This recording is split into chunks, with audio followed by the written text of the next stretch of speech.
In the beginning, darkness was on the face of the earth. And God said, "Let there be light." And God created creatures of every kind. But humanity has exploited his creation in the name of the almighty dollar.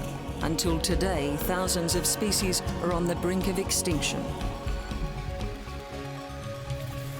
But there are those who are acting to save endangered species before it's too late.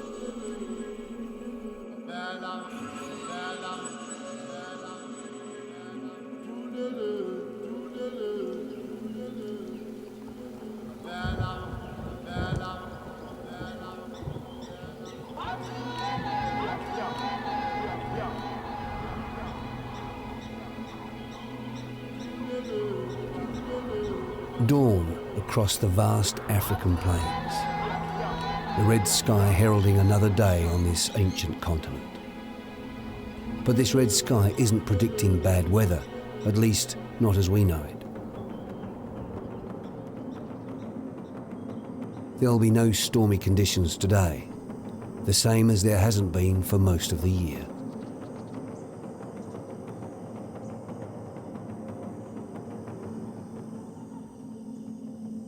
Southern Africa, you see, is in the grip of yet another drought, making life even tougher than normal for the animals that live here.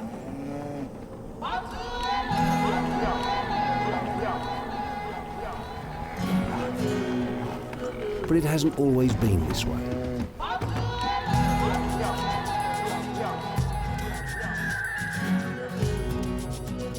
The continent of Africa is almost as old as the Earth itself. Originally, it was the foundation of a huge supercontinent called Pangaea. While other continents have shifted and drifted apart amid earthquakes and violent volcanic eruptions, Africa's location has barely changed. The wide lowland bush and savannas of this great continent have been created by the forces of nature and the ravages of time. And today this rolling veldt is the home of a spectacular menagerie, rich in its variety and diversity.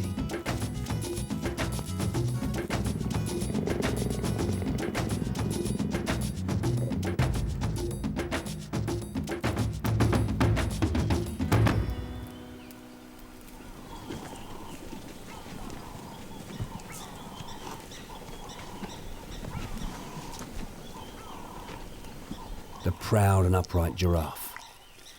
It's the tallest animal in the world.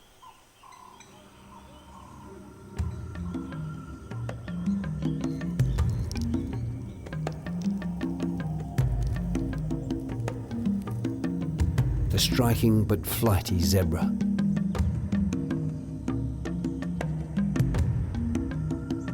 The comical but dangerous hippo.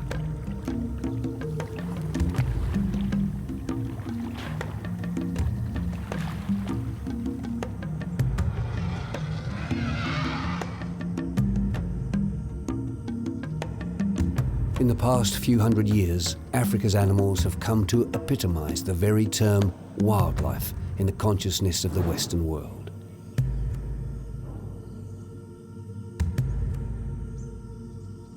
The elephant with its massive size and awesome tusks. The rhinoceros with its fiery temperament and fearsome horn are two of the largest and most admired and respected herbivores on Earth. Then there are the big carnivores, just as impressive and dominant in this rugged landscape.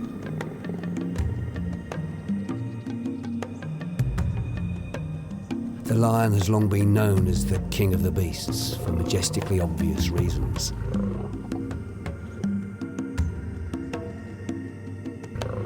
The leopard is renowned for its mercurial movement and cunning hunting skills.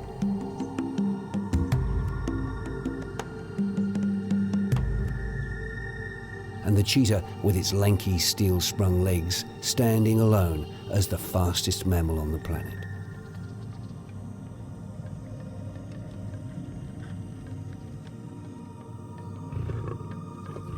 Together, the big cats and the enormous herbivores have earned the title of the Big Five. They are the superstars of the animal kingdom. Yet despite their high profile and their place in humanity's heart, all of these loved species are teetering on the brink of extinction and have earned a new title, that of endangered or threatened species. Two of that Big Five, the rhinoceros and the cheetah, are critically endangered. Their future is even more precarious than the other three species, and their survival hangs by a thread and is reliant on the successful management of their gene pool, their environment, and of their public profile.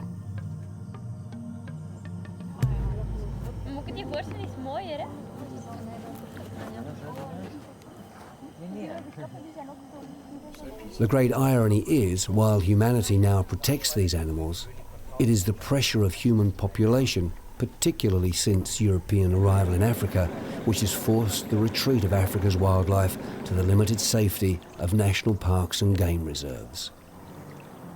Yet even in these supposedly protected areas, they are not safe from the biggest threat of all, one which threatens the very existence of species, and that is taking the Big Five so perilously close to extinction.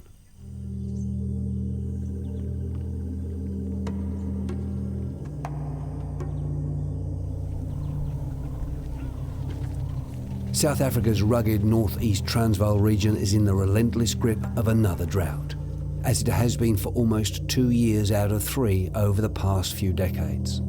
The hope for abundant summer rains was in vain again this year. Now, at the end of another dry season, the land is parched, waterholes are drying up, grass is gone, and the trees are all but dead.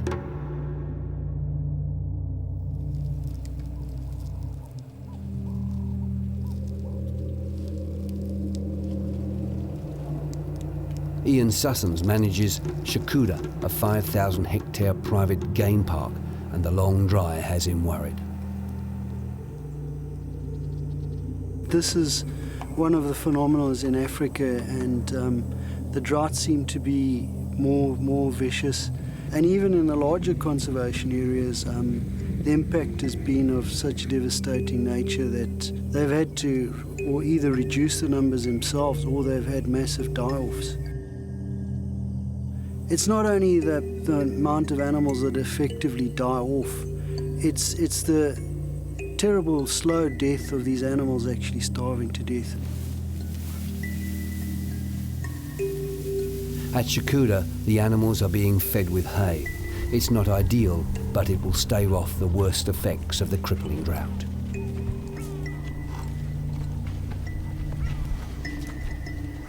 Whilst the feed is a lifesaver for the animals that would otherwise starve, it also introduces another danger into their lives. And wildlife veterinarian specialist Peter Rogers often has to sort out the damage. As soon as you put 4 fences around a place, you're interfering with nature straight away. So what happens is generally speaking, in a lot of these reserves, there is relative overstocking. So in a drought situation, the animals cannot move out. And of course, it leads to competition. It's the old story against survival of the fittest. People feed them artificially, brings them into close proximity, and they still have their territorial disputes. So the opportunities and chances of injury are much increased.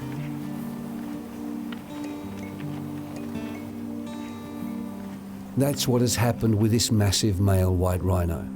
It has been in a fight with another rhinoceros or an elephant, and it's been severely gored under its right shoulder and is clearly in pain.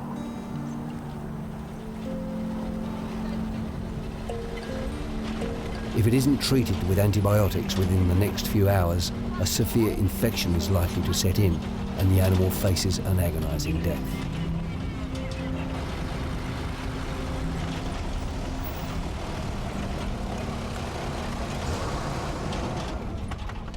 The rhino had gone into hiding, as do most injured animals, and the rangers have been scouring the bush for several days in search of the injured creature.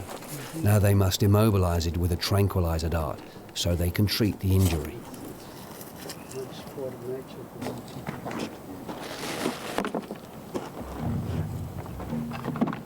Once the drug starts to take effect, we can go in quickly.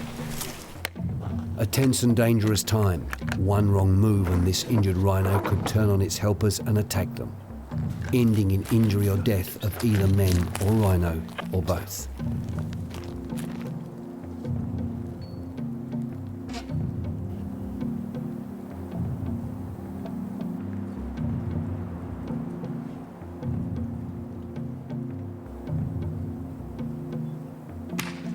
A hit, but not a clean shot. The dart may have been deflected by a twig. Now the chase is on. He's gone behind me. The animal is now at great risk. In its drugged state, it could injure itself further in the rugged terrain, or worse, be killed by another animal.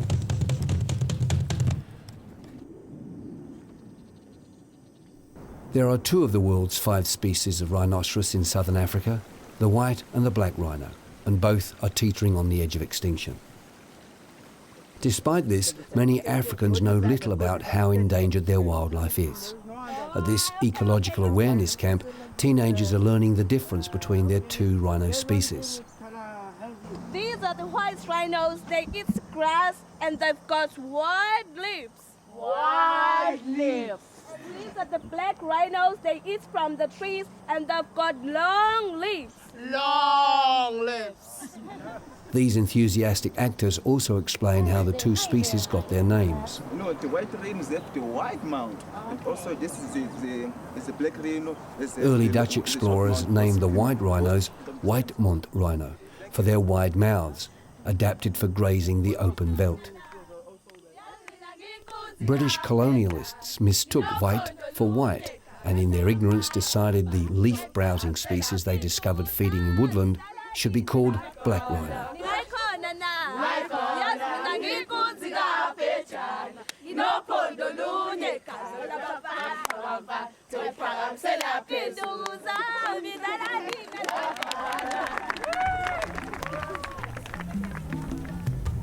Neither species are actually coloured to match their names, but the so-called white rhino is often lighter toned in its open grazing environment. It was the white rhino's preference for feeding in open country that almost led to its extinction. They were easy prey for the big game hunters. It was here at Umfolozi in southern Africa's KwaZulu-Natal province where they made their last stand just over a century ago. Conservation manager Peter Hartley is proud of the game reserve's role in preserving both the white and black species of rhino. This is one of the oldest parks in Africa, well over 100 years now. Originally proclaimed to save the white rhino. At the turn of the century, or just before the turn of the century, it was thought that the white rhino had become extinct, the southern white rhino. And a hunting party hunting between the 2 Umfolozi rivers, the black and the white Umfolozi river, shot a number of rhino that they assumed were black rhino. But on close inspection they found they were indeed white rhino, and hence the conservation of the species started. And it's one of the organization's success stories. From an estimated population of between 20 and 30 white rhino between the white and black Umfolozi rivers, they've now increased to some 11,000. 4,000 of those are on private land. So a real success story in terms of the conservation for that species.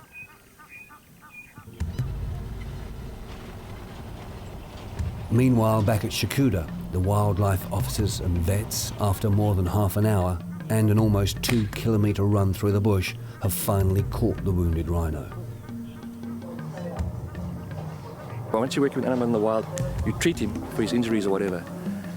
You've got to do all the treatment then, because that's your only one and only chance. You can't sort of say, come back tomorrow and dart him again. You've got to do everything you can then. So you give him a battery of treatment and injections, and that's the last you see of it. You just hope that it's going to be okay. So from that point of view, it's you're a little bit of a disadvantage, because you treat the animal and you let it go back into nature again. And often you may not see it again. And sometimes it may be too late. If it needs follow-up treatment, they might not be able to find it again.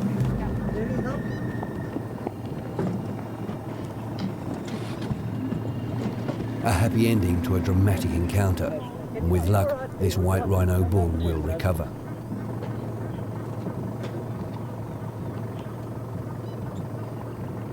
Although the white rhino species isn't out of the woods yet, the story is even worse for the beleaguered black rhino. A very different character, it has suffered a similar fate. Wildlife vet specialist Dave Cooper knows the black rhino better than just about anybody in Africa.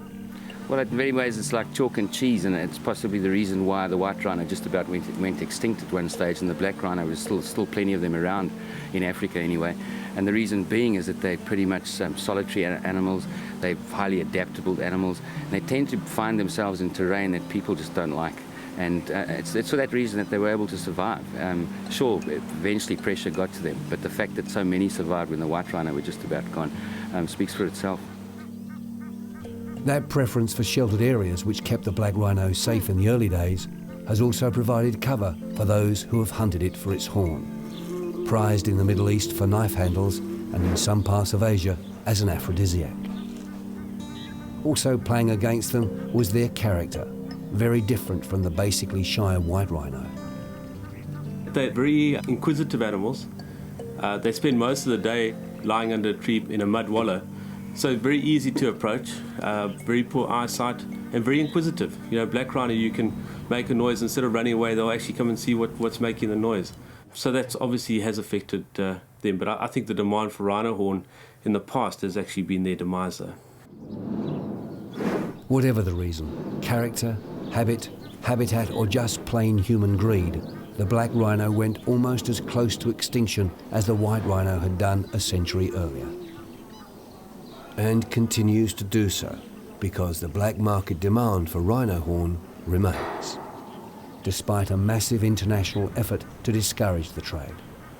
Unfortunately, there are still those prepared to break the law for a quick profit, and where there's greed, there's violence. In 1970, there was an estimated 63,000 black rhino. By the 1990s, there were an estimated 4,000 black rhino left. So they were really annihilated through Africa as a wave of poaching came through. What we've seen, though, is the black rhino are definitely on the increase. They're obviously a conservation-dependent species. Without conservation, we're going to lose them.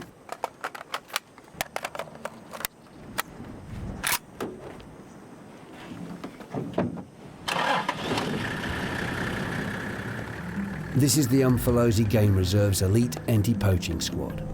They have reports of snares being set inside the park, and in the back of their minds is always the possibility of confrontation with heavily armed rhino poachers.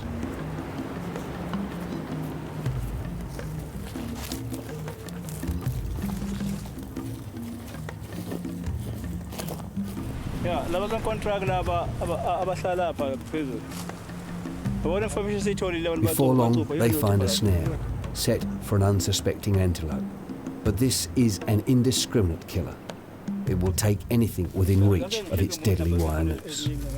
Squad leader Robert Malongo knows its deadly effects well. He learned to make snares as a child. I started to go out with my father, I think, while I was like 7 years. Then when my father go out for grazing, he used to go with me and with his dogs. And he showed me everything, how this thing happens. Like trapping baits, hunting, snares, whatsoever. There's a lot of things I learned. What Robert never learned about until he faced them at the wrong end of a gun as a ranger was the kill or be killed attitude of the hardcore professional rhino poacher. His unit know they could be around any bend, over any hill, at any time. At least one gang member is armed with a semi-automatic rifle or automatic rifle, normally an AK-47. And they bring that along, not to down the rhino. They normally use a heavier caliber to down a rhino, but they bring it there for protection against my field rangers and my game ranger staff. They normally come from a criminal background.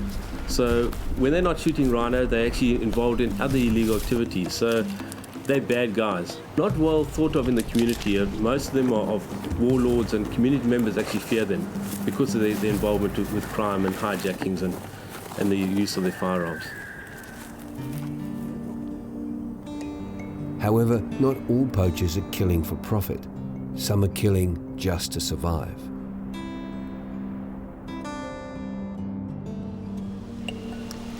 It looks like I found the water buck here at 1800 Dam behind the rocks.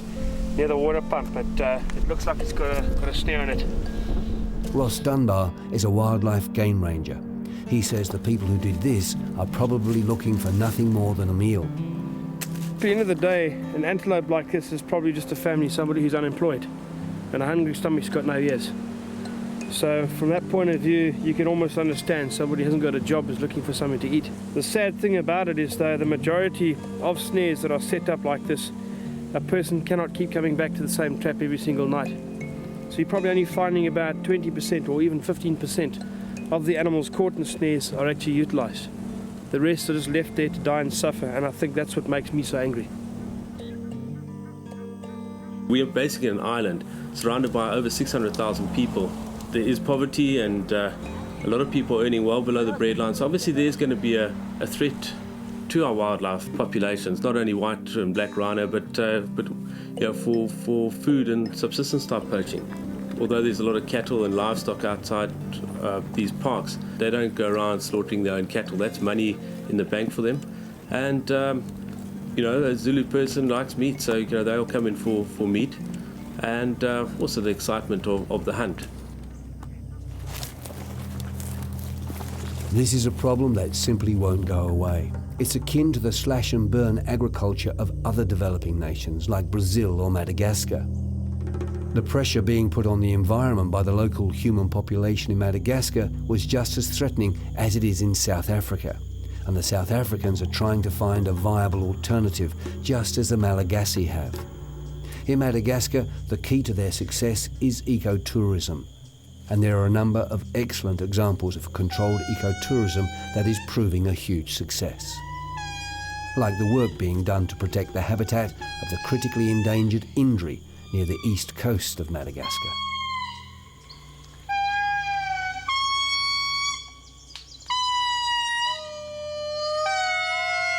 Here the slash and burn agriculture, which was eating into the Indri's habitat, has stopped, as the local people today earn a good living as wildlife guides, with the foreigners' dollars and euros staying in the local community. Or the incredibly successful ranger scheme set up on the island of Nosimangabe. Again, local tribespeople either acting as wardens protecting the island or as wildlife guides taking control of their assets and resources. As Jan Bakarazapi says, using them for the benefit of the whole community.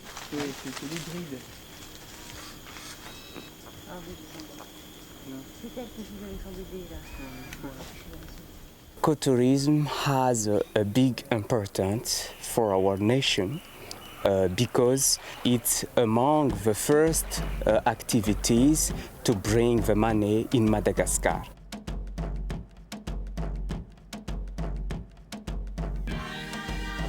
Similar creative thinking is going on in South Africa.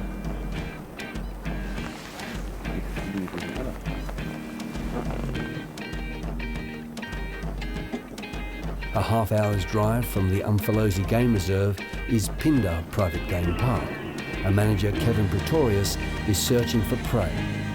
He's not hunting poachers, but rhino. Not to kill them, as some hunters still pay to do, but to treat them.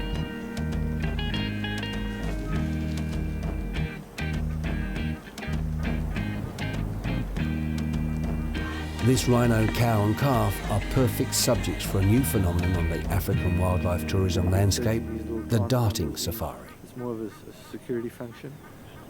This group of tourists are the latest innovation in wildlife safaris. They have paid to be part of the action, helping the game park staff with routine medical examinations. Kevin Pretorius says his visitors take ecotourism in South Africa to a whole new level.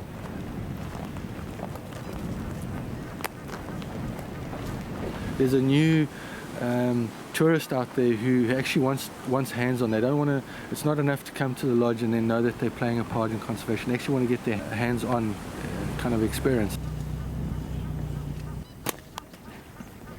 There are many people hoping that darting safaris will provide enough excitement to lure people away from wanting to do the real thing, to hunt and kill wildlife. Some game farmers offer a hybrid type of hunting, where customers pay to shoot game themselves with a tranquilizer gun. the so-called green hunt. Because you need to get to a relatively close distance to that rhino in order to put in a good dart, there's an element of danger there. And I'd hate to be the person or the veterinarian who's there when a professional hunter is forced to shoot a rhino in order to protect his client. And it's happened on 2 occasions with me where the guys have actually cocked their rifles, and I just go cold. We also get the opportunity to involve a lot more people. We can, instead of having one chap that actually does the darting himself, as you saw today, we've got a whole group of people, and they've all got their little tasks to do. Everyone gets a chance to participate. And you're just sharing the experience out with so many more people than if it was just one hunter who would go out and stalk and dart his animal. But yes, it has become quite popular, and I think that it could have a role to play going forward.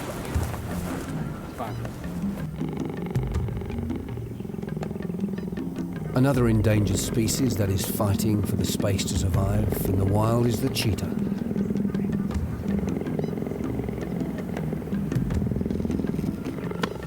The relentless spread of agricultural activity has eaten up many areas of habitat for a wide range of African animals. There is constant pressure for land to be used to feed a burgeoning human population. However, in some areas, that has played into the hands of the cheetah. This big cat isn't the top cat here. Lions and hyenas are the cheetah's main competition for food, and some farmers' fencing has locked out the cheetah's competitors, which means this high-speed daytime hunter is able to thrive. Because there's high stock numbers on these farms or ranches, the animals are not able to move. They breed up on these ranches. The cheetah, they've got no competition for its food. There are no hyenas, no lions. So what I'm saying is in certain areas, there's actually been a relative population explosion of cheetahs.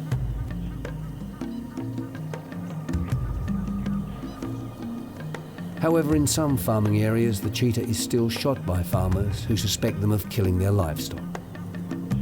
The loss of every animal carries a potential blow to the future of the species. What worries the experts now is the lack of genetic diversity. Despite the success of a number of cheetah breeding programs, concern remains about inbreeding in the population at large. In the distant past, about 10,000 years ago, some environmental catastrophe killed all but one species of the world's cheetahs. Those remaining were forced to breed with one another, and today's cheetahs are almost genetically identical. In fact, as genetically close as identical twins, giving rise to a number of inherent defects and susceptibility to disease. Thijs de Wet is a specialist at the Hoedspruit Cheetah Research Centre who knows the problems firsthand. There are probably about 15,000 or so left in the world, but most of them in very small populations. So none of the populations are actual viable populations, and we need just larger populations to get natural selection operating properly and get the variability in the genetic setup maintained.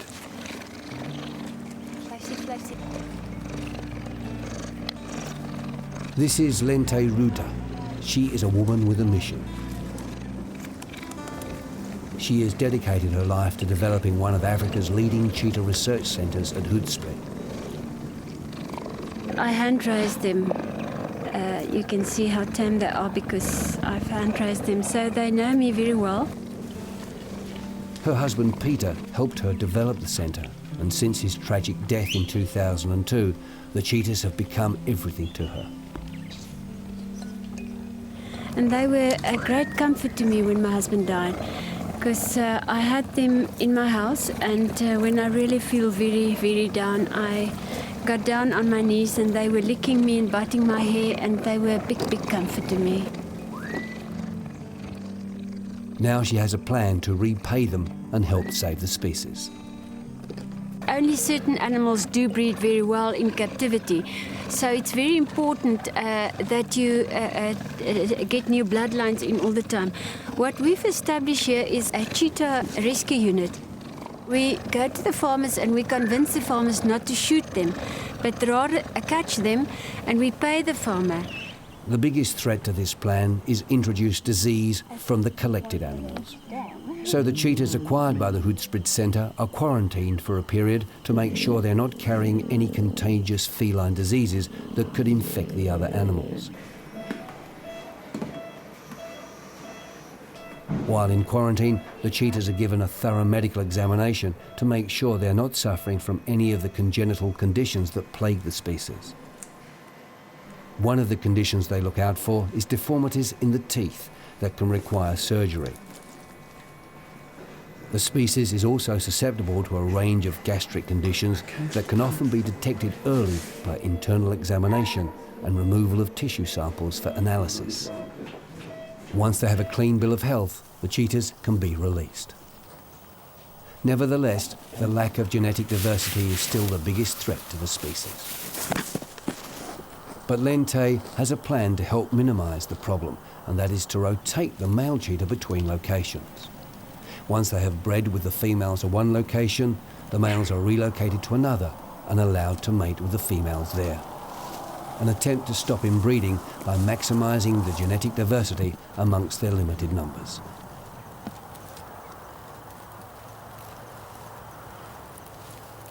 Been involved in the reintroduction of captive bred cheetah, plenty, back into the wild, and very successfully. One must remember that even as born in captivity, those instincts are always there, those natural instincts. Sure, when he's bred in captivity, he's not going to be fit. So what we usually do is when you release them, you put a collar on them, and you monitor them for the first 3 months. He's going to find he chases something and he gives up after 50 meters. And you see 3 days later the guy's a bit hungry, give him a bit of food, but you'll see within 3 months he's back to his natural, no problem whatsoever.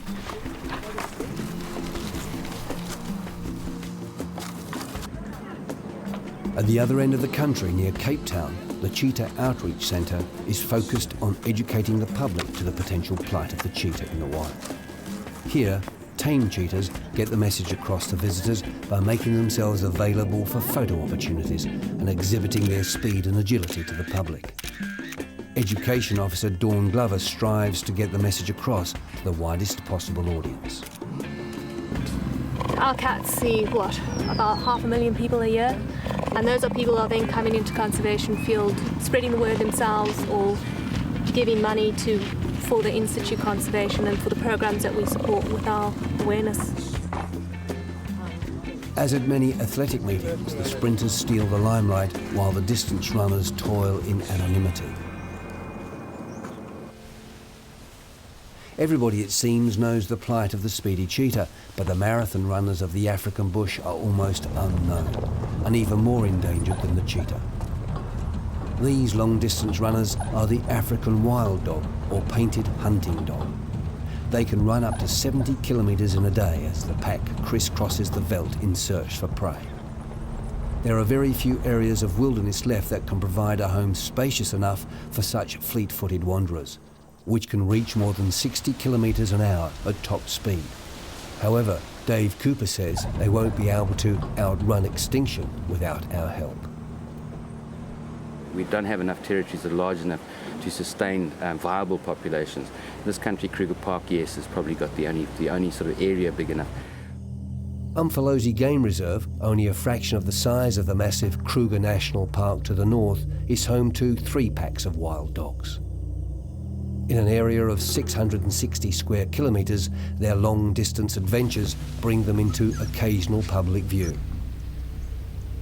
African wild dogs live in a tight-knit social group and hunt cooperatively, preying primarily on grazing animals such as gazelles, springboks, wildebeest and zebras.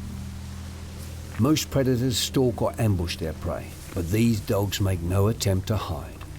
While most hunters rely on their camouflage to help them hunt, these painted dogs do the opposite. They use their brightly painted coats to help them hunt. Just the sight of them approaching will spook a herd into stampeding.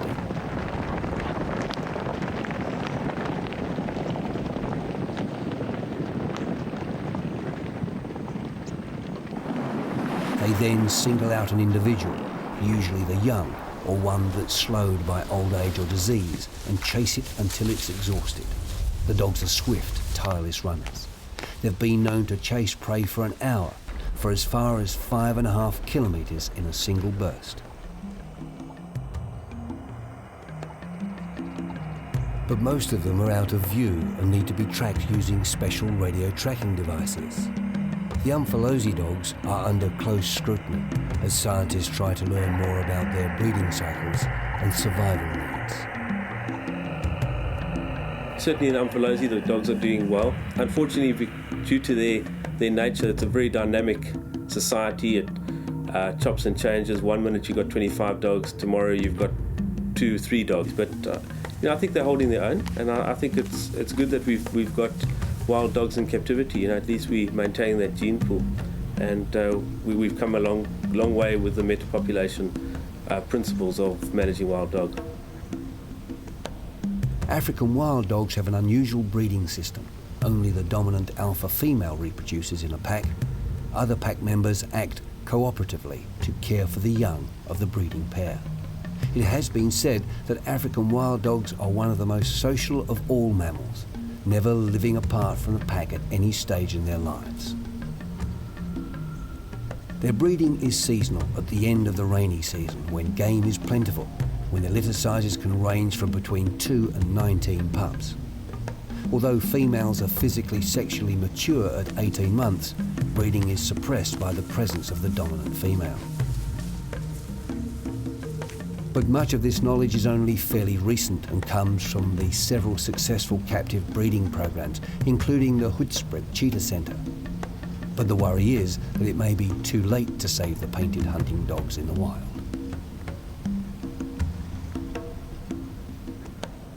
That's, I think, one of the multi-million-dollar questions, whether we would actually be able to do that eventually. I'm a positive person. I hope we will be able to attain it, but there's some doubt, I guess, whether we will actually be able to get enough wild dogs out there to ensure their future in the long term. The wild dog is still going to have a rough ride. By their nature, they like to roam a lot. They need big spaces. A country like South Africa with all the fencing, they just haven't got those spaces. They obviously also conflict with livestock farming, which is we're never going to rid, unfortunately. Although perceptions, particularly from livestock farmers in South Africa, have actually improved towards the wild dog, and we're seeing cases where they would call conservation departments to ask them to come and remove the wild dog rather than just shoot them. So I think the perceptions of wild dogs have changed, which is very important for them. But I think they've still got a rough road. They are certainly the animal that is threatened most by encroachment due to people and the diseases that the domestic animals are carrying. And we've seen it time and time again. Wild dogs literally being wiped out of the Serengeti Mara Mara with canine distemper virus, rabies coming into Madikwe gamers that killed off all their wild dogs.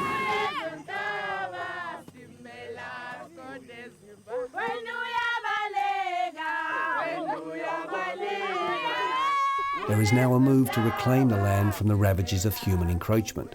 Near the coast at St Lucia, an hour east of Umfolozi, these teenagers are doing just that. As part of a community project funded by the Wildlands Trust, they are clearing out alien plants and replanting native species. A restored forest environment here could host a wide range of wildlife, including the graceful and secretive leopard. Andrew Venter of the Wildlands Trust is leading this push to reclaim the natural habitats and to turn around the human damage to the environment. We're just seeing the change. We're seeing this incredible enthusiasm from communities throughout the area, people really buying into the opportunities that they're now seeing the environment offer. Historically, conservation's been a negative thing. Conservation's meant fencing off your land, take away your rights. And we're saying, no, wait, why don't you do this for yourself? That is the biggest challenge that I think any conservation body or any person involved in conservation is facing today. It's an awesome challenge to try and get local people involved in conservation efforts to their advantage and to show it to their advantage. They need to feel it in their stomachs and feel it in their pockets and not just see it viewed on television, for instance. It needs to be something physically tangible that they can actually feel. And it's not something that will happen overnight. It's an education process, but more than that, it involves commitment from conservationists. There has to be, you've got to put something in order to get something out.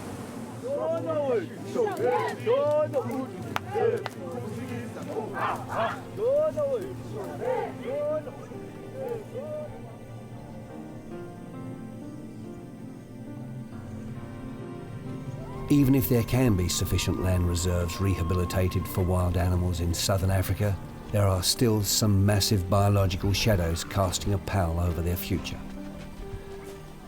This lone young lion looking for a meal in the harsh surrounds of the drought-stricken lower veldt could be a worrying omen for the future of the lion population. Whole prides of lions in some areas of the region risk being decimated by a new threat, an epidemic of tuberculosis that threatens to sweep right across the entire continent. TB is an airborne disease, and lions can catch it from the buffalo they feed on and infect each other while feeding and grooming. If one looks at the feeding behavior of lions, in a pride situation, they kill a buffalo, they fight, and so what can actually happen is that they can actually inhale some of those bacteria, and they can then get the pulmonary form or the lung form, which then forms these lesions. They don't look the same as in buffalo, but then with the coughing and fighting, they're able to spread it to the others.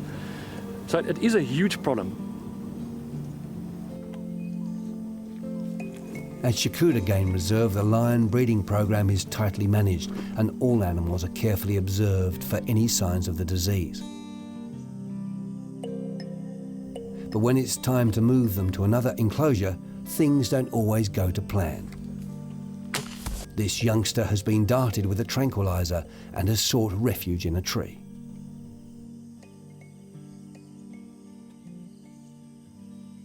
Drugged and groggy, the lion sleeps, but not for long. Fortunately, the bushes below broke his fall and he suffered no serious injury. At worst, the lion's pride was hurt. He landed quite gracefully, actually, for a drugged lion.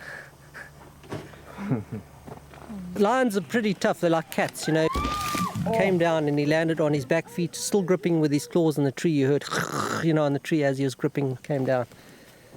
So he's pretty well all right. Just take that dart out, hold the skin. Because they are isolated, the chances of the lions on Shakuta getting TB are virtually zero. So, I mean, one's looking many years down the line, but it may eventually end up that the private ranches may even be restocking national parks like Kruger and even Mfolozi. Mfolosi's got a huge problem with TB. So private ranches serve as a nucleus of perhaps future genetic material to restock these areas if the problem were ever to get that big. So although TB isn't an epidemic yet, it's just another problem facing South Africa's big game. But there's an even bigger threat, and one that could be solved very easily. As a former government-funded researcher, big cat expert Thas de Wet now despairs at the level of government support for the preservation of endangered species. He says the drought isn't just confined to the weather. As far as the South African, the new government is concerned, conservation-wise, we're going down the tubes. The government budgets for conservation just dried up. There's no proper conservation happening. It's only the regulatory stuff, the permits and a bit of law enforcement. But the research and everything that used to be done in conservation has disappeared out of the government. And it's the private enterprise, the private landowners will make or break the conservation of these carnivores in South Africa. So as usual, it comes down to the money, the almighty dollar, or in this case, the rand. People become more and more aware that they have a role to play, and what makes it even more attractive to people to conserve them is that the ecotourism prospect.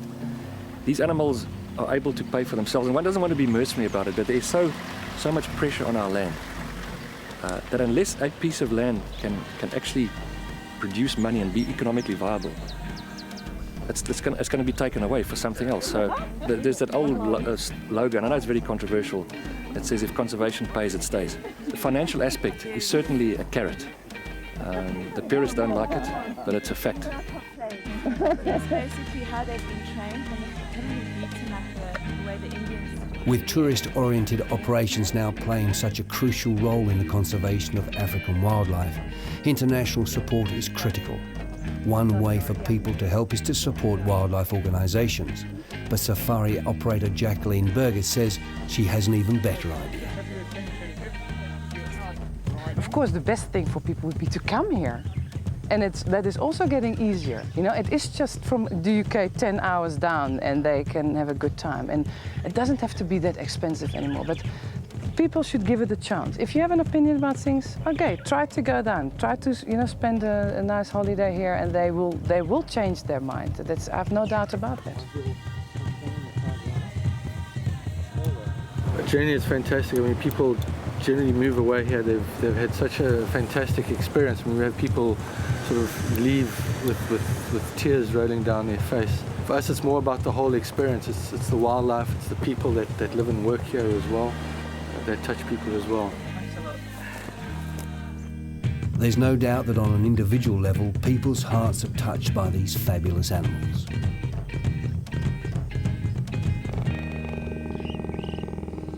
And while individuals can make a difference by volunteering their time to help, or by donating money to various charities that fight for the wildlife, the challenge to save Africa's endangered species is so great that if humanity as a whole takes its eye off the ball for too long, then in the blinking of an eye, some of the world's most loved species of animals could disappear from the wild completely.